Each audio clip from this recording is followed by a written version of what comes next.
Wow, Manchester United 3, Nottingham Forest 2. I predicted that we would scrape a win and then not shout about the performance.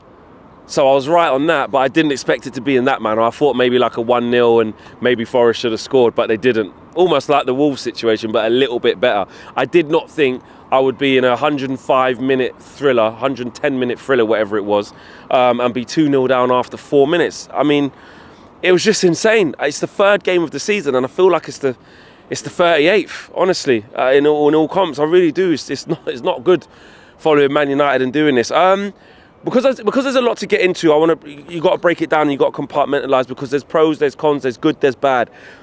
I'll touch on the good because I think that'll be the quickest and easy to do. The good is the fact that you go 2-0 down so early in the game and you're shell-shocked, at least you come back and won the game, you know?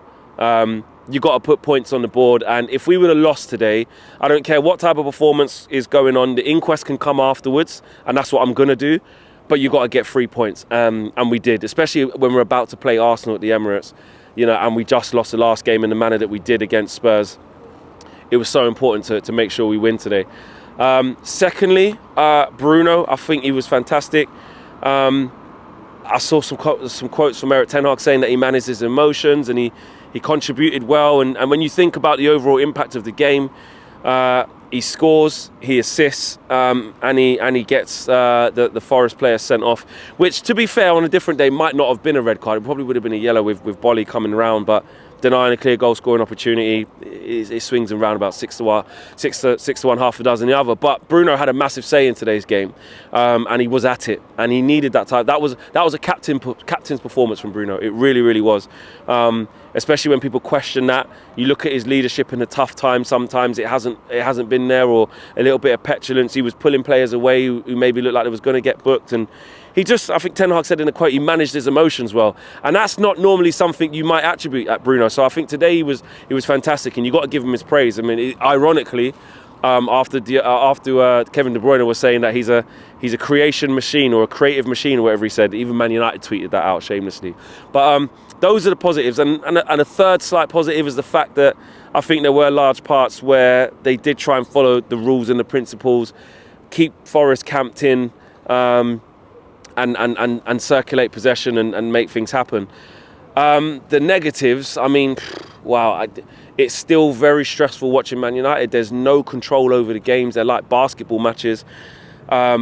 And it's for a variety of reasons. I mean, against Spurs and Wolves, we were talking about the midfield being cut open and there being loads of transitions. Today, the same kind of thing. Maybe not just the midfield. I mean, Ten Hag spoke about the forwards not running hard enough as well, and just stupid turnovers in possession. And all of a sudden, teams are in against Manchester United. And actually, this is against the Forest side who are not good on the road. This is Nottingham Forest, and I'm going to give them respect. I'm going to give them respect because they played well. They made chances against us, and that is a concern from our point of view.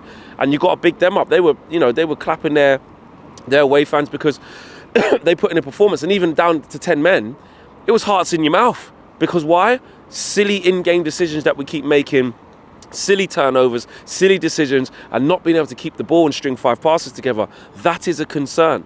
It really is. You can't. If we would have played a better team than Nottingham Forest today, no chance we would have come back from 2-0, and no chance at 2-2 when we're allowing the team to have chances. Would we have maybe seen it out? And it's just not good enough. So, like I say, I will big us up for the things that we do well, but I have to call out what we're seeing. It's not easy. It's looking like we've regressed in terms of how we're playing. The games are frantic. The games are end to end, and we never wrestle complete control. And then when we do have a little bit of control, i.e., you're 3-2 up, you've done well to get back into that position, and you're looking for a little bit of game management, especially that they're down to 10 men. We're making so many silly decisions on the ball. We don't have that player who says, give it to me, play through me, let me get us ticking. We've got some experienced players in there, but in terms of technically on the ball to wrestle the control of the game, it's too end to end, and it's just not good enough. You can't. I don't care if Arsenal drew today. Yeah, we can laugh at them, and some of their performances have been off, and yeah, we've got to go there. But you can't go to the Emirates and do that. You can't do it. I don't care how they're playing. You can't go to the Emirates and give away goals like we're doing at the moment. The same at Tottenham Hotspur Stadium. you know, an up-and-coming Spurs side. You give away goals like that, you're asking for trouble. And we were lucky that to give away 2 goals so early, it was against a side like Forest, who maybe didn't believe in themselves enough to actually go for the kill, because Awoniyi was causing problems. A couple of times they could have been in, but they made the wrong decision. Brennan Johnson, same kind of thing. Decision-making let them down too. So a little bit more belief from Forest, or a better side, we could have been in trouble. But you do have to big us up for winning the game from being 2-0 down, because think of it like this. The chips are down. It's embarrassing. 4 minutes gone, you're 2-0 down against Forest. And actually, they probably scored 2 goals too early. And I know that sounds crazy, but sometimes that happens in football. You score too early, and a team like Forest, who aren't used to being in them positions, especially away from home, probably was stuck between a rock and a hard place of whether to apply more pressure to Man United and open up a little bit and put some pressure on us, because we looked a little bit vulnerable in transitions and on the counter, or stick at it, say we've got something to you know, go away with. We've got something to hold on to. And then they get the player sent off as well, and they still made a game of it. What I want to talk about is Rashford as well. I think for me, he just needs to keep being direct. His best work is when he doesn't have to think. His best attributes are his pace and how sharp he can be, how direct he can be. The intricacies of the game is what Marcus sometimes lacks. When he has to make decisions, when he has time to make decisions, when he has runners, when he needs to maybe collect the ball, win fouls, play with his back to goal. The intricacies of the game maybe are eluding him right now, and he still needs to develop that a little bit. But what you can't deny with what he's doing is when he's direct. You know, he pushes the ball straight past Aurier for the first goal, puts a dangerous cross in, Eriksen taps in. That's what he needs to do. Just be direct and go on the outside. Charlie spoke about it earlier in the player ratings and his own fan view, that his willingness to go on the outside instead of trying to cut in and shoot. And I did rate that for Marcus Rashford today. The fact that instead of just trying to cut in and get his own shots off and get his own goal, he was trying to provide.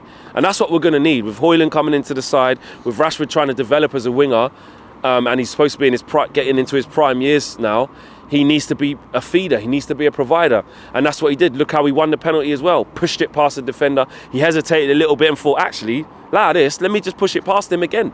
And he wins the penalty. That's when you're going to get the best of Rashford. But then when it was 3-2 and we had chances in transition and he needs to make a decision, he's a couple of people for him to pass to, decides to take a tame shot at Matt Turner. A couple of times he gave away possession of the ball first half, then we'd give away a foul. So the in-game stuff of, like I said, the intricacy is not quite right. But other than that, he's had a say on the game. Could have done a little bit better when he's running back with Awoniyi, but it happens, and that was poor from a team perspective. Anthony, you know, I've given him a lot of criticism recently. I think he was better today. Got at his man, won a couple of fouls, which is what you want to see. Forced a good save from Turner in the second half, which was good. Yes, there were still a couple of those in his game where it cuts in, the cross isn't good enough. He's either dinking it and it's coming out with slow and it always hitting out of play. That was still there today. But there wasn't those kind of cheap giveaways of possession, which is so synonymous with him. That wasn't there, which was good. And a couple of right-footed crosses as well, a couple of dangerous crosses. That's what I want to see more from him. So that was an improvement for him. But overall, listen, it's worrying that it had to be that way and we had to win a game in that manner. When you look at Wolves and you look at this home game, it's not how we want to play. And then you look at the away game against Spurs, and if we put in any type of those 3 performances, even though we've got 6 points out of the first 3, if you put in a performance like that at the Emirates, we will come unstuck. You know, Arsenal got a few issues going on there, and they're maybe not as clinical as last year, but I'm telling you now, you rock up to the Emirates and make mistakes like that, we're going to be in trouble. So we need to cut that out. And thank God Martial came through unscathed 60 minutes. We're going to need to start him at the Emirates as well. And hopefully it's something we can build on. Hopefully we get that magical performance that we've been waiting for, because it's been a long time. So my man of the match was Bruno. Captain fantastic today. He needed that. And we go on to the Emirates. Hopefully we can get a W there, or at least don't lose. Peace.